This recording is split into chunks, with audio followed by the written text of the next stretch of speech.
رمضان المبارک کا یہ مہینہ ہمارے لیے یاد دہانی کا مہینہ ہے، ہمارے لیے سبق کا مہینہ ہے۔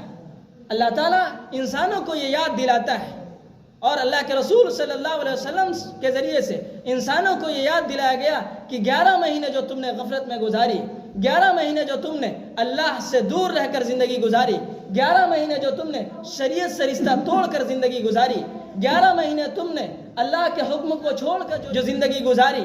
اور کھانے کمانے، پیسہ حاصل کرنے، دولت حاصل کرنے، اور تمام طرح کی راحتوں کو حاصل کرنے، اور تمام طرح کی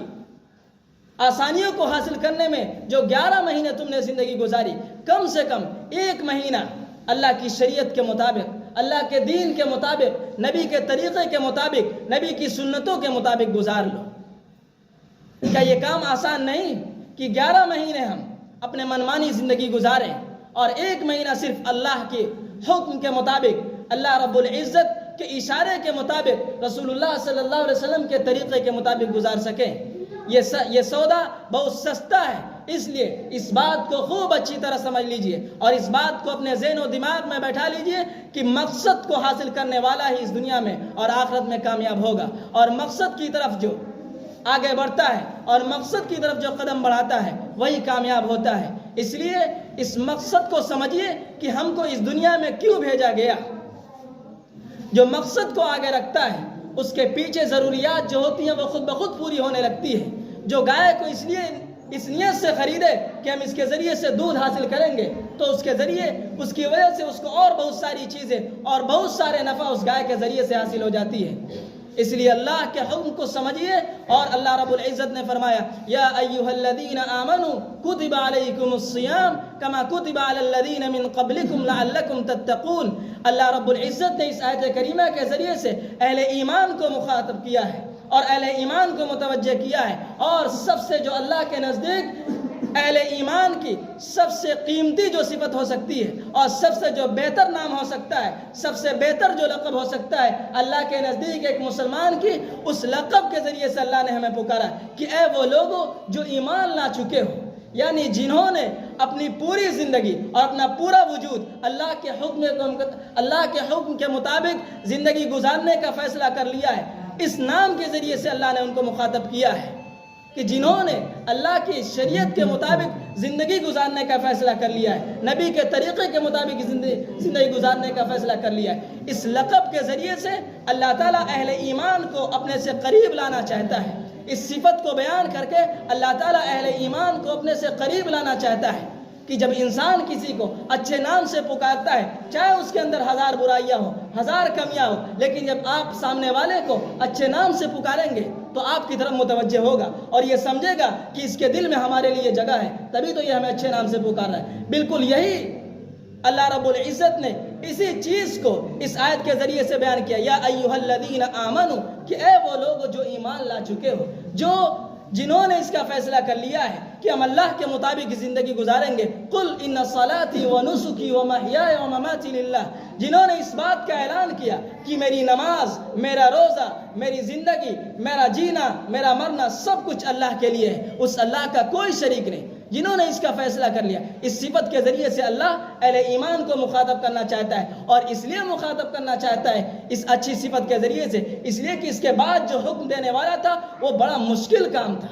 اس مشکل کام کے لیے جب انسان کو اللہ تعالیٰ اپنی طرف متوجہ نہیں کرے گا، اس کو یہ احساس نہیں دلائے گا کہ ہم تمہیں کتنا چاہتے ہیں، ہم تم سے کتنی محبت کرتے ہیں، تو ہو سکتا ہے کہ سامنے والا بھی پھر جائے اور اس حکم کو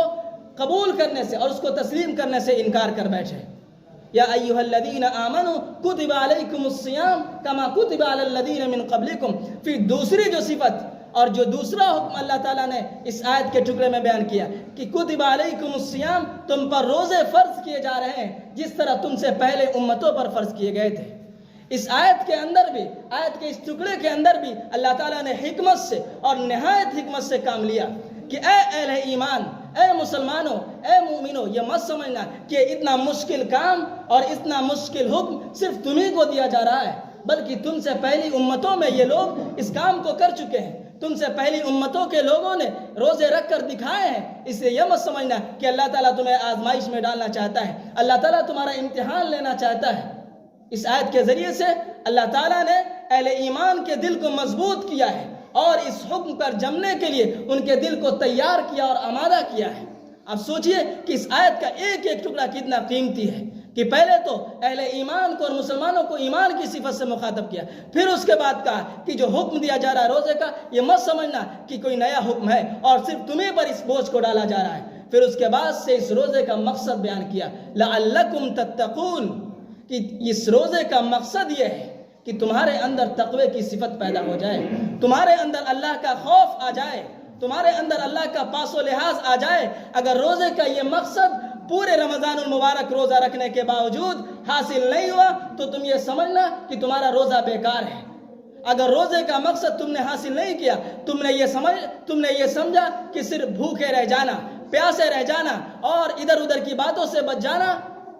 یہی روزے کا مقصد ہے، تو یہ بالکل تم نے اس مقصد کو پیچھے ڈال دیا، اس مقصد کو بھلا دیا۔ لعلکم تتقون، روزے کا مقصد یہ ہے کہ تمہارے اندر تقوی کی صفت پیدا ہو جائے۔ اور تقوی نماز کا نام نہیں، تقوی تہجد کا نام نہیں، تقوی نوافل کا نام نہیں، تقوی ایک صفت ہے اور تقوی ایک مزاج ہے۔ اللہ تعالیٰ تمہارا مزاج دینی بنانا چاہتا ہے، اللہ تعالیٰ تمہارا مزاج نبوی بنانا چاہتا ہے، اللہ تعالیٰ تمہارا مزاج اخلاقی بنانا چاہتا ہے۔